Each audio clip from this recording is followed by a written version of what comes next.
So then the Rambam goes on and he asks a question, which he answers. Why did the status quo change? Why all of a sudden did he start writing it down? And one of the reasons is the Jews started being dispersed all over the place. The Romans started taking over. They weren't allowed to do mitzvot. Everything would be forgotten. That's what he was afraid of, so he started writing it down. So we now have the Mishnah in the year 200 BCE, and on the Mishnah we now have a few perushim. Rav wrote what's called the Sifra and the Sifri. Rav Chia made the Tosefta. All these to explain the Mishnah again. Rav Oshaya and Bar Kapara chibru the Braitot, and Rabbi Yochanan chiber the Yerushalmi. Now the Yerushalmi was 100 years, as we'll see in a minute, was 100 years before the Bavli, which was 500 years. Or 300 years, 300 years after the Mishnah is when the Bavli was finally finished. So that comes out to 1,940 years from the time that HaKadosh Baruch Hu spoke to Moshe Rabbeinu and gave him all the Torah Sheba'al Peh until the end of the Talmud Bavli. 1,940 years by word of mouth mostly. It started being written down 500 years before that, but 300 years before that, but finally the end of all the halacha as we know it is based on the Bavli. And then the Rambam says, Nimtza me Rav Ashi ad Moshe Rabbeinu. Rav Ashi was the one that finished writing the Bavli. Mi Moshe Rabbeinu, mi Rav Ashi ad Moshe Rabbeinu alav shalom, 40 dorot. There were 40 generations, and the Rambam goes to name every single generation. So the last one, of course, is Rav Ashi. Rav Ashi learned from Rava. Rava learned from Rabba. Rabba from Rav Huna. And he goes through a whole list of Talmidei Chachamim. And then he comes up to the Nevi'im, Nachum Yoel, Yoel mi Micha, Micha mi Yishaya. And then the more ones that we know even better, towards the end, Pinchas mi Yoshua, Yoshua mi Moshe Rabbeinu, Moshe Rabbeinu mi Pi HaGvura. So, therefore, we now have a straight line from HaKadosh Baruch Hu all the way to the Chatima, to the end of the Torah Sheba'al Peh, as we know it, the Talmud Bavli. So again, that means 40 generations, approximately every 48 and a half, on the average, every 48 and a half years, the next person took over. So that was, again, 1,940 years. And the Rambam then explains later on that Ravina and Rav Ashi are the last generation of the Gemara. And anything that comes afterwards, even if there's a Masoret, they have a Masoret from before then, doesn't count. Okay? כל הדברים שהגמרא בבבלי חייבים כל ישראל ללכת בהם וחופים כל עיר ועיר וכל מדינה ומדינה לנהוג בכל המנהגות שנהגו חכמי הגמרא. If somebody says, I have a Masoret from before the Talmud was written, he says it doesn't matter. The Masoret is, if it conflicts with what's written in the Talmud Bavli, the Masorah is not what you're going to be able to go by. You have to go according to the Bavli. So then, as you notice, I'm turning a lot of pages. And now the Rambam says, so, why the Bavli, you have the Sifra, the Mishnah, where do I come into play here? וראיתי לחבר דברים המתבררים מכל אלו החיבורים בעניין האסור והמותר, הטמא והטמור עם שאר דיני התורה. I wanted to put together, to compile something which would teach us all the halachot, what's mutar, what's asur, etc. כולם בלשון ברורה ודרך קצרה, עד שתהא תורה שבעל פה כולה סדורה בפי הכל, בלא קושיה ולא פירוג. So that the entire Torah Sheba'al Peh, the oral law, could be organized in each person's mouth, no more questions or objections. Because if you read the Gemara, you don't necessarily know what the halacha is. He says, you read me, you read what I wrote, that's the halacha. Without, this one said this, that one said that. And then he summarizes, and he says that a person will never ever need any other text regarding Jewish law. Rather, this text will be a compilation of the oral law. It's it. It's final. The Gemara was final. It was hard to understand what the actual psak is. Now, what I write, this is the halacha. And he's almost finished with his introduction, the Rambam, but he sums it up, basically telling us everything that we have learned since we're children. There are Taryag 613 mitzvot, 248 are mitzvot aseh, positive commandments that allude to the number of limbs that we have in the human body, and 365 is the mitzvot aseh, the prohibitions, which allude to the number of days in the solar year. So now, as I said, I would just like to learn a little bit, very little bit, of Sefer Hamadah. I'm not going to go through a lot of the mitzvot. I'm just going to bring what he brings in the very beginning to make it short. He brings each sefer in the Mishne Torah of the Rambam is divided into different sections, each different halachot, and this particular one is called Hilchot. The first one is called Hilchot Yisodei HaTorah, the foundations of the Torah. And he says that there are 10 mitzvot within these Hilchot Yisodei HaTorah of the foundations, and I'll just go through them one by one very quickly. The first one is the mitzvah taseh, Leda sheyesh sham Eloha. You have to know that there's a God. Number one. Number two is a lo taseh. Shelo ya'aseh b'machshava sheyesh sham, Shelo ya'aleh b'machshava sheyesh sham Eloha zulati Hashem. Wait, you know that I'm a God? You also have to know that there is no other God. I'm the only one. You're not allowed to think there's anyone else. That's the lo taseh. You're not allowed to think there's another one. The third one, the yachado. He is the only one. That's in a positive way, saying what we just said a second ago. La'avot, to love him. Li'ir'a mimeno, to fear him. L'kadesh shmo, to sanctify his name. Shelo lechalel shmo, the opposite, not to desecrate his name. Shelo la'abed dvarim shenikra shmo alehen, you're not allowed to destroy things that have his name on it.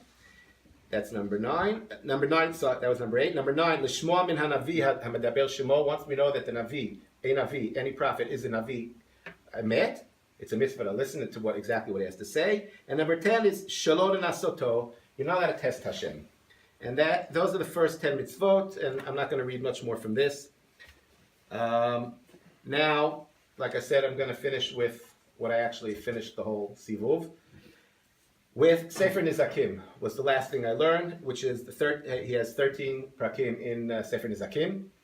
And the last one is called Rotzeach Ushvirat Nefesh.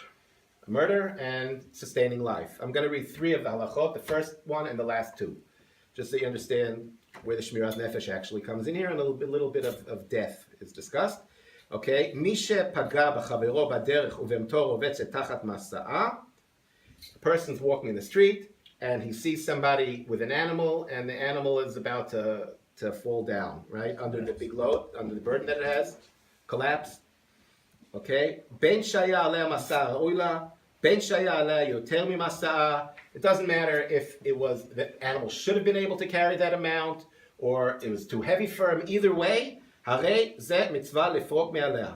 It's a mitzvah to help take it off the animal, take the burden off the animal. Mitzvah taseh, what shenema azov tazov imo. It says specifically in Sefer Dvarim, you shall certainly help him. That is halacha aleph. And then the last 2 halachot, which are 13 and 14, Yud Gimel Yudalid. 13, Yud Gimel. Hapogea b'shnayim. That was a case when you met one person. Now what happens if you meet 2 people? Hapogea b'shnayim, echad rovetz tachat masov, echad parak me'alav, v'lo matzah mi she'ita imo. The first case is where an animal is carrying the burden, and the second case is where an animal is not yet carrying the burden, but the guy needs help to put stuff on his animal. Mitzvah lifrok batchila. The mitzvah is to first help take off what's already a burden on the animal. Mishum tzal ba'alei chayim v'achar kach toeh.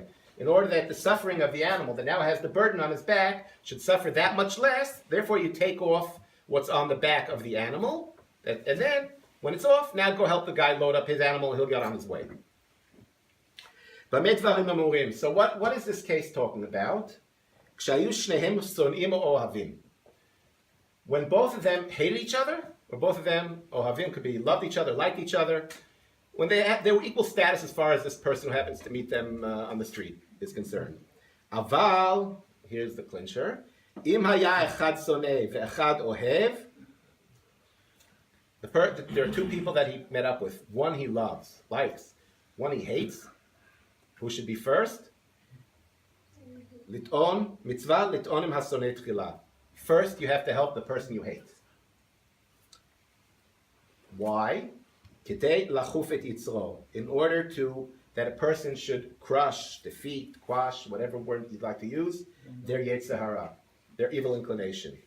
In other words, what I understand from this is that the Rambam is saying that quashing our yetzer hara is more important even than tsar ba'alei chayim. Just a little side note that I thought of as I was learning this. Now the 14th, the last halacha of of Sefer Nizakim. Hasonei, now we said one person you love, one person you hate. Hasonei shenemar b'Torah lo me'omot ha'olam hu ela miYisrael. We're not talking about goyim, that you might hate a goy or not, whatever, but we're talking dafka about a Jew. And then the Rambam says, Ve'ech yeh liYisrael sonei miYisrael. How is it possible one Jew hated another? It's against what it says in the Torah. V'katuv omer, lo tisna et achicha b'levavecha. You're not allowed to hate your fellow Jew. So how could there be a halacha regarding you hate someone, you like someone? So, Amru Chachamim, Chacham explained to us, Kigon shera'ahu levado. He's talking about a case where he knows this guy. He saw him. He was the only one that saw this guy doing an avera. She'avar avera v'tarabo, and he warned him. V'lo chazal, and this person who was doing the avera didn't do tshuva. Hare zeh mitzvah lesono ad she'aseh tshuva v'yashuv mirisho. It's a mitzvah to hate him. So that's the kind of person we're talking about that you have to help first. Okay, so now he comes to explain. The afal pisha dayin lo asat tshuva, even though this person who did an avera and hasn't yet repented, imitzao nivhal b'masao. If he found this person was panicked with his bird, with his cargo, mitzvah lit'on v'lifrok imo. It's a mitzvah to unload and reload to help this guy out. V'lo yanichenu notel amut shema yesheh b'shvil mamano v'yavo lidei sakana. Why? Because the Torah is showing concern for people that of all Jewish people, whether they're wicked, whether they're righteous, doesn't matter. And we don't want them to die because they might wait too long because they can't do the stuff. Everybody's going to be gone. They're going to be by themselves, and they might end up, God forbid, getting killed, being in a sakana. The Torah is very concerned for the lives of Jewish people. Ben Rishaim, Ben Tzadikim. It doesn't matter whether these people are Rishaim or Tzadikim. A Jew is a Jew. Because these people believe in Hashem and they believe in the Ikarei Hadat, the fundamentals of our faith. Shene'emar, and we learn in a pasuk in Yechezkel, Emor alehem, tell them, Chai ani Hashem Elokim, im achpotz b'mot harasha, of course not, ki im beshuv rasha midarko v'chaya. Yechezkel says, Hashem says, as I live, do you think I really want the death of a wicked man? I desire that this wicked person, this rasha, should do tshuva. And David HaMelech also, most people have probably heard this, Yitamu chataim na'aretz. That one of the tefillot that David HaMelech said was Yitamu chataim. We're asking that Hashem throw away the chataim, Yitamu chataim v'lo chotim. The chataim, their sins should be no longer, whereas the chotim, we want them to come and do tshuva. We're not looking for their demise in any way.